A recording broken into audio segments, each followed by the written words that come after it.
only one country in the world currently can do what we've done here, and that is Luxembourg. And it's not just the regulations, it's the laws that they've changed on collateral, on digital assets, on the movement of securities.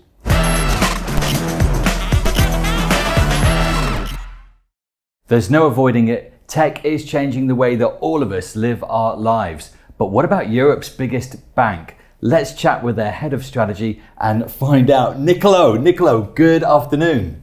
Good afternoon, Jim. Thank you very much for having me.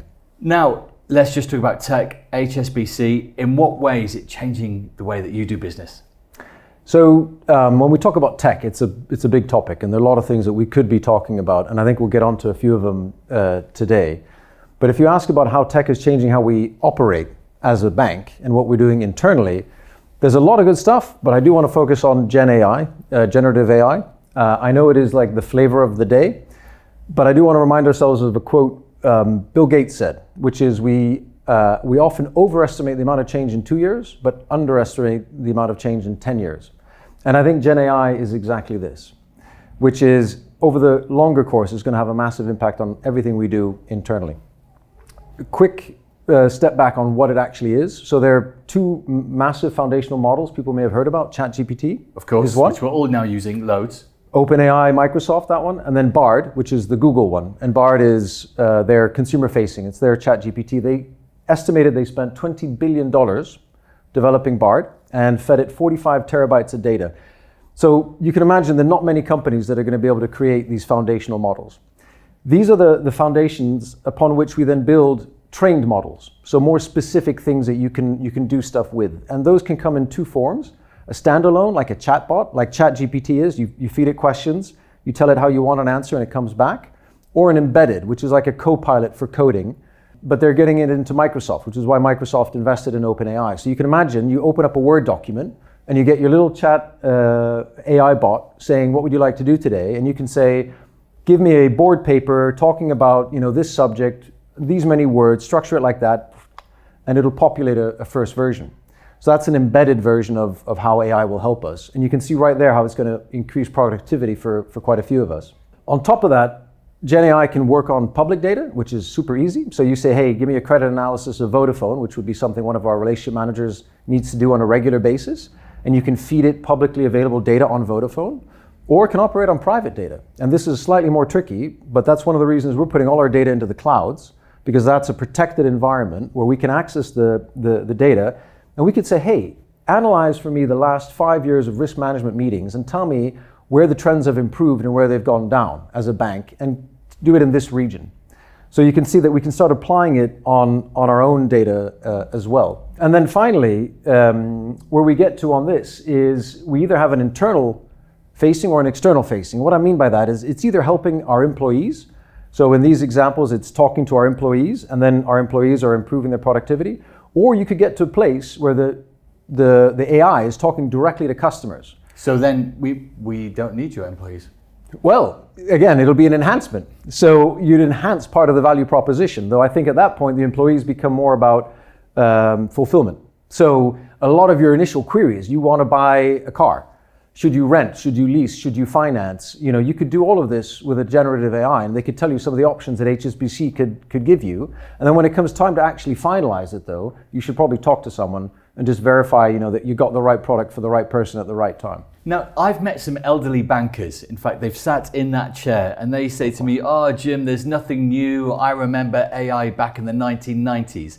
Is what you're seeing now, is this actually new? So the technology, and I won't get too geeky, but Google started in, I think it was 2017. So it's not entirely new, but it certainly is in the last decade. And you will have seen bits and pieces of it. In Google, if you start a search and you say Jim, and it prompts you to put Kent. Yeah. Right? That is actually Gen AI in use in Google from sort of 6 years ago, right? It's trying to guess the next bit of that word based on common searches, based on your profile, based on where you are in the world, based on events that are happening. It's trying to guess how you're going to finish that sentence.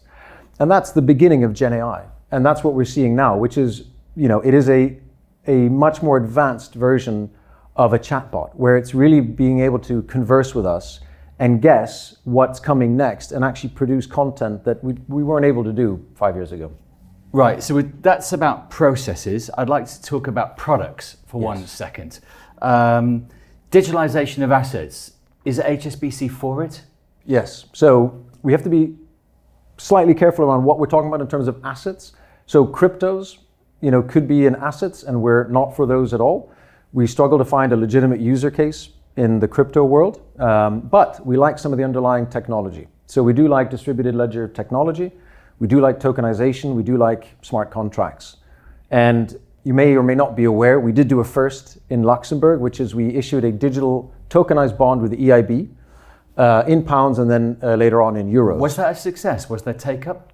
There was take-up. I confess it was a pre-planned take-up. So we had already, it's one of these tests. It's a bit of a pilot, let's say. So we already knew that our partners were going to take it all, and we even took a bit ourselves because we wanted to test and prove the concept. And we wanted to try our platform. So we built a digital tokenized platform called Orion, and we put it here in Luxembourg because the laws are allowing that. And by the way, and this is an aside, and it is a plug for the city and the country of Luxembourg more than HSBC, we studied a bunch of different countries, from Singapore to New York to London to Luxembourg and in the EU. Only one country in the world currently can do what we've done here, and that is Luxembourg. And it's not just the regulations, it's the laws that they've changed on collateral, on digital assets, on the movement of securities. And that's all in the last 3 years that they've updated all of this. So we've got our platform. And if you look at how it works, it is a central account keeping here that other companies will have their wallets on. And the bond is actually now tokenized. So it's in digital form. And you buy it, you buy the tokens, and they are now yours. So they belong to HSBC, or they belong to Jim, or they belong to Niccolo. And if I trade with you directly, I sell you a token on that platform, it's done. So T equals 0. The minute I've given that token to you, it's yours. And everything else is in the background. But that is a legitimate trade. Incredible that it can all happen so quickly, because honestly, one of the frustrations I always had with banks is that, I transfer money to you and the money's disappeared for 3 days. I'm not too sure where it is. It's in hyperspace somewhere. Yeah, so again, SEPA has fixed that for the European area, but if you're going to do it externally, all you're really doing is the chain of events. So, this is the digital ledger. Your bank is updating the ledger, Jim minus 10 euros, right? And then it's got to go through a bunch of different banks sometimes to get to my bank in Singapore, and it says Niccolo plus 10 euros. What this Orion platform does is it says, hey, why don't we just all use one ledger? The same ledger right here in the middle, and we'll just all access it in a very secure and safe manner because we're going to protect it. But that way, when Jim says, hey, Niccolo, 10 euros over to you, it's immediate and it's instantaneous. Incredible. Absolutely incredible. I'm going to move straight on now to consumers. We've already had a mobile bank revolution of sorts with some big new names that have appeared. Do you imagine that consumers will be interacting with their banks also in new ways to come? Yeah, so I think if you we can look at both the things we mentioned. So if you look at a digital bond, there's not that many steps to a digital mortgage, right? Digitizing your homes. So instead of going to, I don't know what it's called, but the catastro, the local, register of who owns this home, getting a notary to prove that Jim owns the home so that he can sell the home, getting it notarized, getting the lawyers, you could have a central, digital register of this. Your home could be tokenized, 1,000 tokens, and each token can have a value. And you could even sell parts of your home. So, or if I wanted to buy your home, me and my wife, we could buy 50-50. So she'd take 500 tokens, I would take 500 tokens. And you would just move it from this digital register, your wallet, your home wallet, to our home wallet in the same digital register. Thus reducing the costs and speed of the whole transaction. Absolutely. Now the risk, by the way, is imagine if you make an error and you put in the wrong price. It's instantaneous, it's immediate, it's irreversible. I end up with you owning half my home and I've got no way to get it back. Yeah, and I got a great deal. Yeah. This is where smart contracts come into play because they stipulate the criteria upon which you can actually execute a trade. So then you might put checks and balances on purpose. You might say you need a notary, or you need this, or you need someone else, a third party, to verify everything and say it is a legitimate transaction. But you might do that on purpose so that you can avoid these mistakes, these fat finger mistakes that could occur. Yeah, intriguing. But also for consumers, one of the questions I have is that consumers are easily conned. Yeah.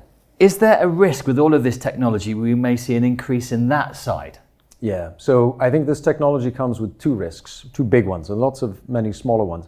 The first one is what you mentioned, which is vulnerable customers and, call them deepfakes. And I think I shared this with you, and we're not going to share it more broadly because we don't want to encourage this, but we've seen a deepfake already in HSBC in Hong Kong, where our CEO, our group CEO, and the mayor of Hong Kong appeared magically on a news anchor show, apparently saying that if they invested in a certain product of HSBC, they would be guaranteed 10 to 15,000 Hong Kong dollars a month. Yeah. And it looked, to our trained eyes, not great, but I can imagine a lot of people thinking, oh, that's interesting, how do I find out more? And it was a complete deepfake, obviously. We've never done anything like that. So customer protection is an important element of this, and educating customers, especially the vulnerable, to be able to look out for these kind of red flags. And the second thing just to look out for is what they call Gen AI hallucinations, which is sometimes and this is why the straight to customer is not something we're going to do now. We're going to always have a human, an employee in the way. Gen AI can just tell you blatantly wrong stuff, right? It's trying to guess what the next word is. It's trying to and sometimes it just gets it completely wrong and invents stuff. So you just need to be very careful with that and have appropriate guardrails in place. Gosh, intriguing stuff. Well, thank you very much for joining us today. I know it's a really busy time for HSBC, loads going on in terms of headquarters, but your profits are looking good. And actually 2023, it's a good year, isn't it, for the bank? We're in a closed period, but we started off really well. We don't see much headwinds against that. So yeah. Superb. Niccolo, Polli, thank you very much indeed. Thank you. Thank you, Jim.